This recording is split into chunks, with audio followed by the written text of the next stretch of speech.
भाई एक honest question, क्या तुम्हें भी लगता है कि तुमने ऑलमोस्ट सारे बेस्ट एक्शन एनीमे देख लिए हैं, जैसे Naruto, attack on Titan, demon slayer, और फिर तुम सोचते हो बस अब तो सब कुछ देख लिया और कुछ खास बचा ही नहीं है? क्योंकि मुझे भी ऐसा ही लगता था और फिर मैंने ये 3 एनीमे देखे एंड भाई मैं गलत था, बिल्कुल गलत। तो आज मैं तुम्हें 3 अंडररेटेड एक्शन एनीमे बताने वाला हूं जिनका एक्शन सिर्फ अच्छा ही नहीं, लिटरली इंसेन है। और बेस्ट पार्ट, हर एनीमे का एक्शन कंप्लीटली डिफरेंट है, तो लास्ट तक देखना क्योंकि जो लास्ट वाला है वो सबसे ज्यादा ब्रूटल है।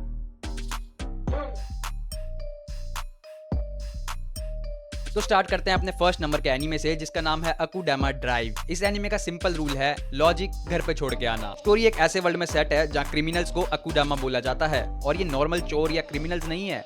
हर एक बंदा अपने फील्ड का प्रो मैक्स वर्जन है। कोई हैकर है, कोई फाइटर है, तो कोई लिटरली चलता फिरता केओस है। और फिर एक नॉर्मल सी लड़की जो बिल्कुल इनोसेंट है, वो इन सब के बीच फंस जाती है। मतलब इमेजिन करो जैसे तुम गलती से किसी रॉन्ग ग्रुप चैट में ऐड हो गए हो, और फिर जो इवेंट स्टार्ट होते हैं ना भाई, एक के बाद एक chaos, train heist, explosions, gun fights, betrayals, और ऑनेस्टली एक पॉइंट पे आके तुम बस देख रहे होगे कि भाई ये चल क्या रहा है। इस एनिमे की फाइट्स फास्ट हैं, स्टाइलिश हैं और अनप्रिडिक्टेबल हैं। स्पेशली कुरियर, भाई बंदा इतना काम रहता है जैसे कुछ हो ही नहीं रहा, और नेक्स्ट सेकंड पूरा सीन डिस्ट्रॉय हो जाता है। और सबसे इंटरेस्टिंग बात, यहाँ कोई भी सेफ नहीं है, कब कौन गया कैसे गया कुछ पता ही नहीं लगता। सो अगर तुम्हें फास्ट पेस्ड, स्टाइलिश और थोड़ा दिमाग मत लगा, बस जाके एंजॉय कर टाइप का कोई एनिमे देखना है तो जाके इसे ट्राई करना।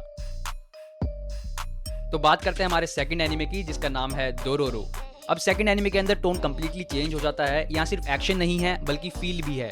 डोरोरो की स्टोरी एक लड़के की है, हयाकीमारू, जिसका जन्म होते ही उसके फादर ने उसके बॉडी पार्ट्स डीमन को सैक्रिफाइस कर दिए थे। हाँ मतलब लिटरली आईज, लिम्स, सब कुछ। और फिर भी वो जिंदा रहता है और बड़ा होके वो अपने लॉस्ट बॉडी पार्ट्स वापस लेने निकलता है। अब सोचो, बिना आंखों के, बिना आवाज के, फिर भी बंदा फाइट कर रहा है। मतलब सर्वाइवल इंस्टिंक्ट तो है ही, साथ ही साथ विल पावर भी बहुत है। हर डीमन फाइट का मतलब होता है उसका एक बॉडी पार्ट वापस मिलना, और जैसे जैसे वो चेंज होता है तुम उसकी जर्नी को एक्चुअली में फील करने लगते हो। और कुछ सीन्स तो इतने ज्यादा बढ़िया है कि तुम स्क्रीन पॉज करके बस उसके बारे में सोचोगे। तो अगर तुम्हें एक्शन के साथ साथ थोड़ा इमोशनल टच भी चाहिए तो Dororo is a must watch.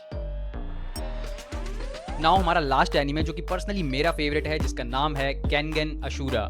केन्गन Ashura, जहाँ फाइट्स नहीं बल्कि वॉर होती हैं। इस वर्ल्ड में कंपनीज अपने डिस्प्यूट सॉल्व करती है फाइट्स के थ्रू। मतलब लीगल केस नहीं, सीधा फाइट। मतलब यहाँ एचआर भी बोलता होगा कि आप दोनों रिंग में आ जाओ। यहाँ हर फाइटर यूनिक है, कोई ब्रूट फोर्स, कोई टेक्निक, कोई स्ट्रेटेजी से खेलता है, और हर फाइट एक माइंड गेम भी होती है। और हमारा मेन कैरेक्टर ओमा, भाई ये बंदा अलग ही लेवल का था। काम भी है, डेंजरस भी है। यहाँ पंचेस स्लो मोशन में नहीं, रियल फील के साथ लगते हैं।